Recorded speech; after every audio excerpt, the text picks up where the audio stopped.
आंखों की दो बूंदों से सातों सागर हारे हैं जब मेहंदी वाले हाथों ने मंगलसूत्र उतारे हैं। जी हाँ, कुछ ऐसा ही मंजर था 14 फरवरी 2019 को जब सीआरपीएफ के 45 जवानों ने अपने प्राणों की आहुति दे दी थी। उस दिन तिरंगा पहनाने से ज्यादा कफन के लिए इस्तेमाल हो रहा था। आदरणीय अध्यक्ष महोदय, सम्मानीय निर्णायक मंडल एवं उपस्थित साथियों, मैं सीआईएसएफ से उप निरीक्षक पिंटू राम मीणा आज के वाद विवाद के विषय को केंद्रित करते हुए विपक्ष में अपने विचार प्रस्तुत करना चाहूंगा। महोदय, मैं एक सैनिक हूं और मेरे लिए तो संविधान ही गीता है, बाइबल है, कुरान है तथा भारतीय संविधान के अनुच्छेद 33 के तहत मेरे मौलिक अधिकार इसलिए छीने गए हैं ताकि मैं देश की रक्षा कर सकूं, देश के आत्मसम्मान और मान मर्यादा को बचा सकूं। उतना ही नहीं, माननीय सर्वोच्च न्यायालय द्वारा 1964 में रामस्वरूप बनाम भारत संघ मामले में स्पष्ट है कि एक सैनिक के लिए राष्ट्रीय सुरक्षा ही सर्वोपरि है। जबकि महोदय, आज हमारे देश में खौफनाक मंजर को देखकर यहाँ की जनमानस मौत से मोहब्बत और जिंदगी से नफरत करने लगी है, क्योंकि अपराध के मुकाबले कानून बौना नजर आने लगा है और ये मानव अधिकार तो अपराधियों के हित में तन जाते हैं, इसीलिए तो रोज भेड़िए साक्षात छाती पर चढ़ जाते हैं। अध्यक्ष महोदय, राष्ट्रीय सुरक्षा के लिए लड़ी गई लड़ाई कोई क्रिकेट का मैच नहीं जो आज हार गए तो कल जीत जाएंगे। ये वो जंग है जो आज नहीं जीती गई तो कल देश को वीरान कर देगी, इसीलिए इसको जीतना बहुत जरूरी है। और हम रोज जीतते हैं तभी तो पंजाब की तर्ज पर जम्मू कश्मीर और उत्तर पूर्वी राज्य भारत के नक्शे में है, नहीं तो युद्ध विराम संधि, शिमला समझौता और ताशकंद जैसे कई समझौते रोज जम्मू कश्मीर की घाटियों में बेआबरू होते हैं। महोदय, राष्ट्रीय सुरक्षा का मतलब यह नहीं कि नक्सली आतंकी हमलों में जवाबी कार्रवाई न करें। राष्ट्रीय सुरक्षा का मतलब आतंकवाद, नक्सलवाद, उग्रवाद को खत्म कर देश के कोने कोने में शांति स्थापित करना है। और अगर शांति स्थापित करना है तो आतंकवाद और नक्सलवाद को पोषित करने वाले तथा उन्हें हथियार मुहैया कराने वाले राष्ट्रों पर प्रतिबंध लगाने की जरूरत है। जरूरत है न्यायिक प्रक्रिया को सुधारने की, टेरर फंडिंग और साइबर क्राइम को रोकने की। आज जरूरत है राजनीतिक इच्छा शक्ति की।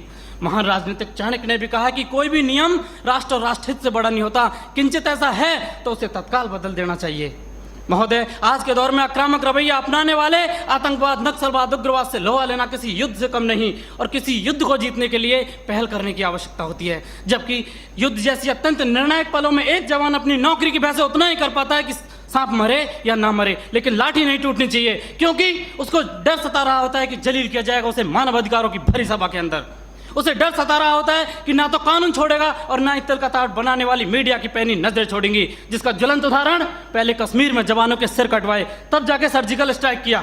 20 भारतीय सैनिकों ने गोली खाई तब म्यांमार में घुसकर ऑपरेशन ऑल आउट किया था। 45 जवानों ने शहादत दी तब बालाकोट एयर स्ट्राइक की। काश ये एयर स्ट्राइक, सर्जिकल स्ट्राइक और ऑपरेशन ऑल आउट पहले ही हो गए होते तो एक पत्नी का सुहाग, एक बुढ़े माँ बाप की बुढ़ापे की लाठी, एक बहन की राखी और एक बच्चे का भविष्य अंधकार में नहीं होता। महोदय, डॉक्टर भी कैंसर का इलाज करता है तो संक्रमित कोशिका को काट कर फेंक देता है ताकि वो नासूर ना बने, और आज हमारे देश में आतंकवाद, नक्सलवाद और उग्रवाद तो उससे भी गंभीर समस्या बने हुए। ये एक नहीं, दो नहीं, तीन नहीं, हजारों निर्दोष लोगों की जान ले लेते हैं। महोदय, मेरे विपक्षी साथी किन दरिंदों के लिए मानव अधिकारों की दुहाई दे रहे, उनके लिए जो विश्व के सबसे बड़े लोकतंत्र में सत्ता का गलियारा बंदूक की नली से नापना चाहते हैं, या फिर उनके लिए जो राजनीतिक शून्य, आर्थिक विफलता और अराजकता फैलाना चाहते हैं, या फिर उनके लिए जिन्होंने 38 भारतीय नागरिकों को इराक के मौसूल में मौत के घाट उतार दिया था और उनके घर वालों की पथराई आंखों को मिला भी तो सिर्फ ताबूत और ताबूत में मृत्यु प्रमाण पत्र, या फिर उनके लिए जो राष्ट्र विरोधी नारे लगाते हैं, अफजल शर्मिंदा है, तेरे कातिल जिंदा है, कौन है अफजल का कातिल, भारतीय संविधान या सर्वोच्च न्यायालय? क्यों दरकिनार करना चाहते हैं मेरे विपक्षी साथी इन सब घटनाओं को? क्योंकि साथ सच्चाई को बर्दाश्त करने की क्षमता नहीं रह गई आपके अंदर। महोदय, सच ये है कि हमारी बंदूक की नली से निकली हुई गोली को 1000 बार सोचना पड़ता है कि उसे कब, कहां और किसे लगना है, जबकि एक आतंकवादी की गोली को कोई निर्णय लेने की आवश्यकता नहीं होती। एक जवान की उंगली अगर ट्रिगर पर है तब हम यहाँ खुली हवा में सांस लेते हैं। -40 डिग्री तापमान पर एक जवान अपनी हड्डियां गलाता है तब हमें सहूलियत मिलती है बुद्धिजीवियों की तरह बातें करने की, सहूलियत मिलती है संवेदनशील होने की, डिस्को जाने की और त्योहार मनाने की। अध्यक्ष महोदय, सच्चाई यह है कि दुश्मन देश के बाहर ही नहीं, देश के अंदर भी हो सकता है। मंदिर, मस्जिद और गुरुद्वारे में भी हो सकता है, यहां तक कि सदन के अंदर भी हो सकता है, जिसे नकारा नहीं जा सकता।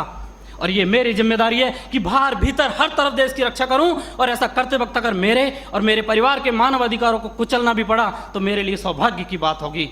अंत में फैसला माननीय निर्णायक मंडल के ऊपर छोड़ते हुए भूतपूर्व प्रधानमंत्री श्री अटल बिहारी वाजपेयी जी की चंद पंक्तियों के साथ मेरी वाणी को विराम देना चाहूंगा कि ये बंधन की भूमि है, अभिनंदन की भूमि है, ये तर्पण की भूमि है, ये अर्पण की भूमि है, इसका कंकर कंकर शंकर है, इसका बिंदु बिंदु गंगा जल है। हम जिएंगे तो इसके लिए, मरेंगे तो इसके लिए, और मरने के बाद गंगा में बहती हुई हमारी अस्थियों से कोई कान लगाकर सुनेगा तो सिर्फ एक ही आवाज आएगी, भारत माता की जय।